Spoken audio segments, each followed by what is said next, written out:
전 세계 군사 전략가들이 입을 닫았습니다. 한반도 시뮬레이션이 시작되자마자 나토 작전 회의실에 정적이 내려앉았다고 하는데요. 그 순간 누군가 이건 계산이 되지 않는다며 조용히 말했습니다. 무기보다 빠르고 전략보다 단단한 무언가가 존재한다며 믿을 수 없는 표정을 짓고 있는데요. 한 외국 분석가는 그 장면을 직접 본 뒤 이렇게 기록했습니다. 이 나라는 무너지지 않는 나라다. 과연 이들이 목격한 충격적인 내용은 무엇이었을까요? 지금 바로 확인해 보겠습니다. 안녕하세요. 저는 에드워드 셰리넨이라 합니다. 국가와 군사력을 연구하는 일을 하고 있답니다. 대부분의 시간을 미국, 러시아, 중국 같은 강대국에 집중했어요. 모든 회의에서 언급되는 나라들이었습니다. 한국에는 별 관심이 없었죠. 그저 지도 위의 작은 동맹국일 뿐이었습니다. 진정한 강국이 어디인지 알고 있다고 자부했어요. 한국은 그 목록에 없었답니다. 나토 본부의 중요한 회의에서 모든 것이 바뀌었습니다. 어두운 정장을 입은 심각한 사람들로 가득했어요. 벽에는 지도가 빼곡했죠. 공기는 차갑고 공식적이었습니다. 연사가 세계 각국의 군사 준비 태세에 대해 이야기하고 있었어요. 반쯤만 귀를 기울이며 평소처럼 메모했습니다. 갑자기 모두가 조용해졌어요. 벽시계 소리만 들릴 정도로 정적이 흘렀죠. 전쟁 발발 72시간 이내에 한국은 1,000만 명 이상의 시민을 무장시킬 수 있습니다. 메모지 위에서 펜이 멈췄어요. 1,000만 명이라고? 단 사흘 만에? 믿기 힘들었습니다. 주변을 둘러보니 다른 고문들도 놀란 표정이었죠. 속삭이는 사람들, 급히 메모하는 사람들이 보였어요. 불가능해. 속으로 생각했습니다. 한국은 작은 나라인데 어떻게 그렇게 많은 사람을 그렇게 빨리 조직할 수 있지? 군사 전략을 연구하며 공식 군대 규모, 무기 수량, 기술력에 집중해왔어요. 그런 기준으로 한국은 특별해 보이지 않았습니다. 50만 명의 현역 군인이 있었죠. 적지 않은 숫자지만 중국이나 러시아의 수백만에 비하면 미미했어요. 하지만 1,000만 명의 무장 시민이라니? 사실이라면 한국에 대한 내 인식을 완전히 바꿀 것이었습니다. 회의가 계속되는 동안 이 숫자에서 벗어날 수 없었어요. 연사는 다른 주제로 넘어갔지만 내 머릿속은 한국으로 가득 찼죠. 내가 거의 중요하게 여기지 않았던 나라가 어떻게 그렇게 놀라운 군사적 준비 태세를 갖출 수 있을까요? 회의 후 사무실로 돌아와 한국에 관한 모든 파일을 꺼냈어요. 보고서를 하나하나 읽었지만 한국이 어떻게 그렇게 많은 사람을 빠르게 동원할 수 있는지 설명하는 내용은 없었습니다. 보고서들은 공식 수치와 군사 장비에만 초점을 맞추고 있었어요. 인간적 요소를 놓치고 있었죠. 그날 밤 집으로 운전하며 결심했습니다. 보고서와 통계만으로는 부족했어요. 한국의 진정한 힘을 이해하려면 직접 눈으로 확인해야 했습니다. 한국에 가야겠어. 스스로에게 말했어요. 이게 진실인지 과장인지 알아내야 해. 다음날 가방을 꾸리면서도 여전히 의구심이 들었습니다. 오랜 훈련을 통해 공식 군사 수치를 신뢰하도록 배웠지 민간인 동원에 관한 이야기는 아니었어요. 한국은 그저 작은 동맹국일 뿐이라고 여전히 생각했죠. 적어도 그때까지는 그렇게 믿었답니다. 내 여행이 한국뿐 아니라 국가의 진정한 힘이 무엇인지에 대한 내 시각을 완전히 바꿀 거라고는 상상도 못했어요. 이제 막 시작될 여정은 진정한 힘이 군사 차트나 무기 목록에만 있는 것이 아님을 보여줄 것이었습니다. 때로는 그 힘이 평범한 사람들의 마음과 습관 속에 숨어 있다는 것을 알게 될 거였죠. 서울행 비행기가 이륙하면서 노트를 내려다봤어요. 첫 페이지에 간단한 질문을 적어 놓았습니다. 한국이 정말 72시간 안에 1,000만 명을 무장시킬 수 있을까? 곧 그 답을 찾게 될 거였죠. 그리고 그 답은 내가 상상할 수 있는 것보다 훨씬 더 놀라울 것이었답니다. 밝은 월요일 아침 서울의 비행기가 착륙했어요. 마음이 설렜습니다. 도시는 내가 방문했던 다른 곳과 비슷해 보였죠. 높은 건물들, 바쁜 거리, 직장으로 서두르는 사람들이 눈에 들어왔어요. 첫눈에는 특별할 것 없어 보였습니다. 수백만의 숨겨진 군대를 암시하는 것은 전혀 없었죠. 한국은 처음입니다. 공항을 떠나며 택시 기사에게 말했어요. 그는 미소와 함께 고개를 끄덕이며 호텔로 가는 길의 명소들을 가리켰답니다. 잠시 휴식 후 서울 외곽 경기도에 있는 예비군 훈련장으로 향했어요. 가슴이 두근거렸습니다. 정부 관계자가 방문을 주선해 주었죠. 그곳으로 가는 동안 도시 풍경이 푸른 언덕과 작은 마을로 바뀌는 모습을 지켜봤어요. 훈련장은 평범해 보였습니다. 그저 들판, 단순한 건물들, 훈련 구역이 전부였죠. 인상적이지 않았어요. 똑같은 녹색 제복을 입은 약 50명의 남자들이 보였습니다. 그들은 평범한 사람들처럼 보였어요. 회사원, 가게 주인, 택시기사, 학생들이었죠. 젊은이도 있고 40대나 50대도 있었습니다. 내게는 군인처럼 보이지 않았어요. 내가 도착했을 때 남자들은 휴식 중이었습니다. 그들은 무리를 지어 앉아 라면 봉지를 나누고 서로 농담을 주고받았어요. 편안하고 캐주얼한 모습이었죠. 내가 익숙한 엄격한 군대 부대와는 전혀 달랐습니다. 이 사람들이 한국을 방어할 사람들인가? 속으로 생각했어요. 실망감이 밀려왔습니다. 메모를 하며 주변을 돌아다녔죠. 놀라운 군사 시스템의 증거로 보이지 않았어요. 그저 연례 훈련 의무를 수행하는 평범한 사람들처럼 보였습니다. 그때 모든 것이 변했어요. 큰 사이렌 소리가 들판을 가로질렀습니다. 그 소리는 칼처럼 공기를 가르는 듯 했어요. 순식간에 편안한 분위기가 사라졌더군요. 몇 초 전만 해도 웃고 먹던 그 사람들이 놀라운 속도와 목적성을 가지고 움직였어요.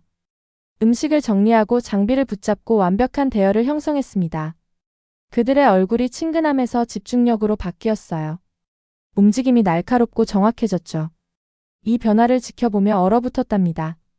평범한 사람들이 스위치 하나로 군인이 되는 것 같았어요. 우 선생이라는 강사가 다가왔습니다. 50대로 고든 등과 자신감 넘치는 눈빛을 가진 분이었죠. 한때 정규군에서 포병으로 근무했다고 했어요. 인상적이죠? 그가 내 놀라움을 알아차리고 물었습니다. 매우요, 솔직히 인정했어요. 어떻게 훈련을 그렇게 잘 기억하나요? 우리 한국인에게 군사훈련은 정체성의 일부가 됩니다. 그가 설명했어요.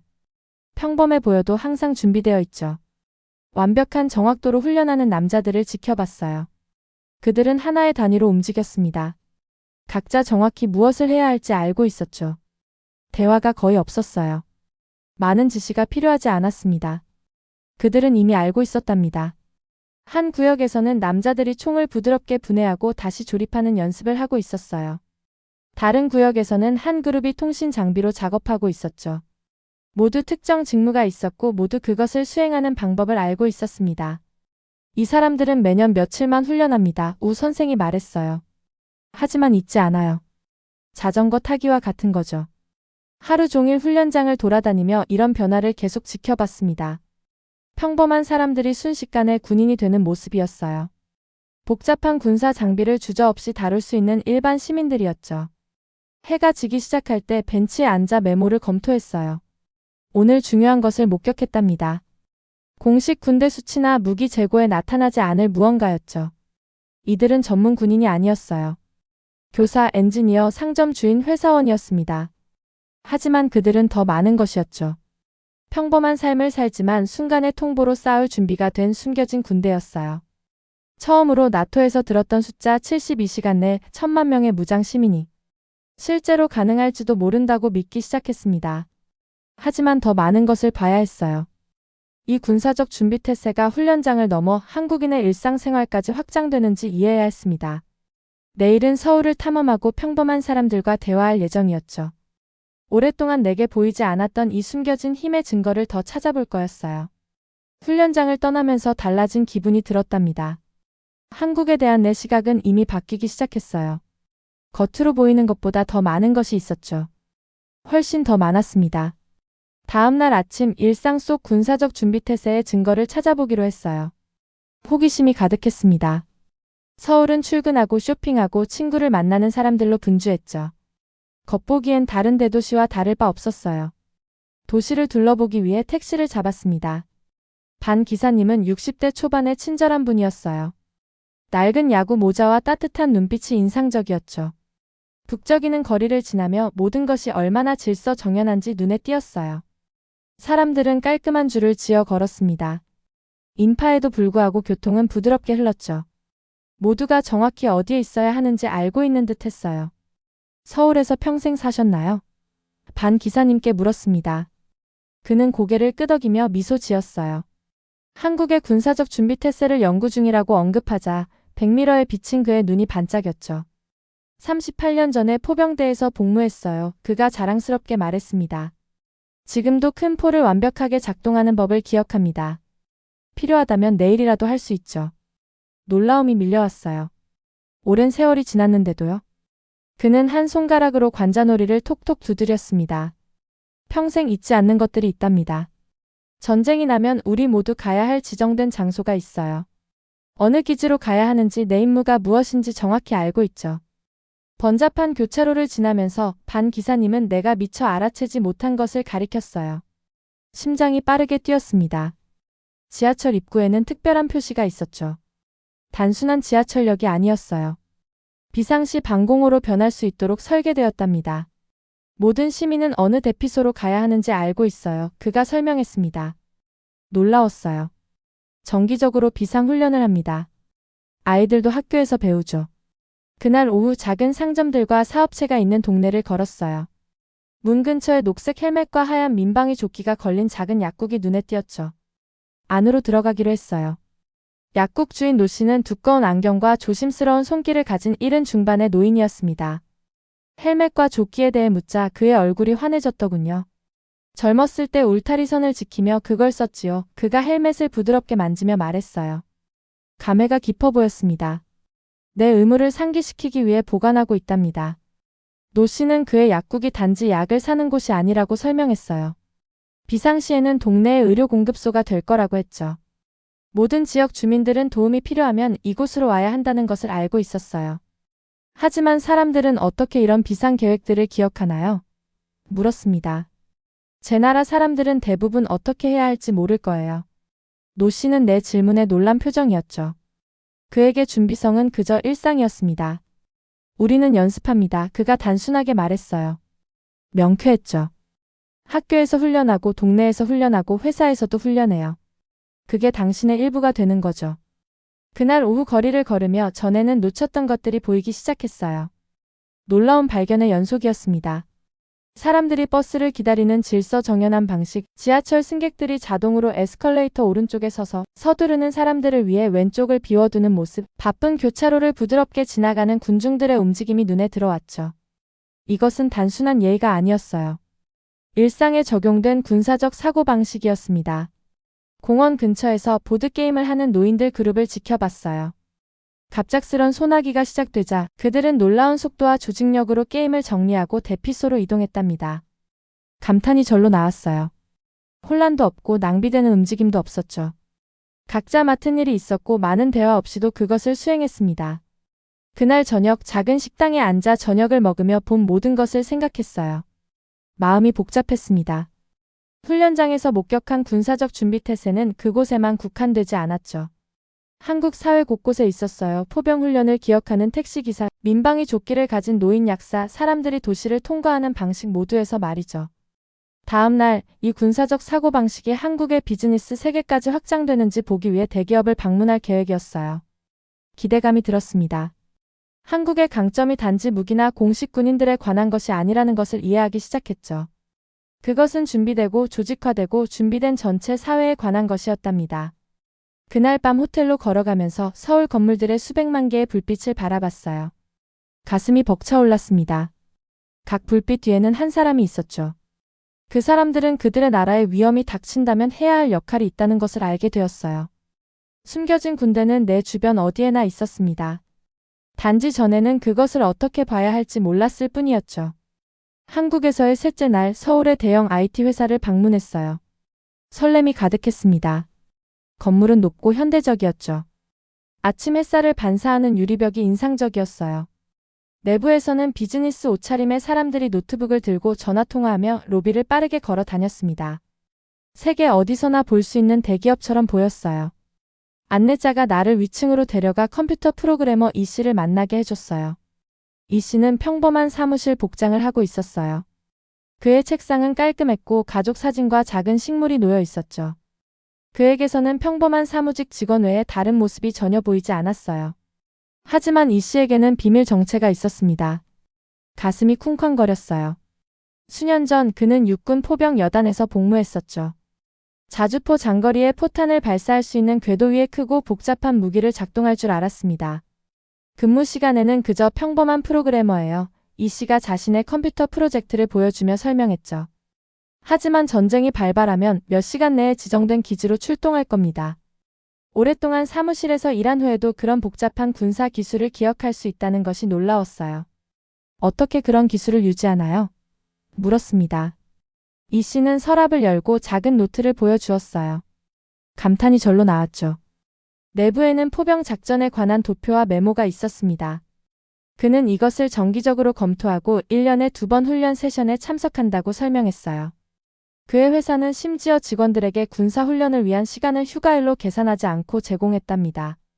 가장 놀라운 것은 이 씨가 특별하지 않다는 점이었어요. 그의 많은 동료들도 유지하고 있는 군사 전문 기술이 있었죠. 회사 경비원은 전 탱크 지휘관이었어요. 사내 식당을 관리하는 여성은 야전 통신 훈련을 받았죠.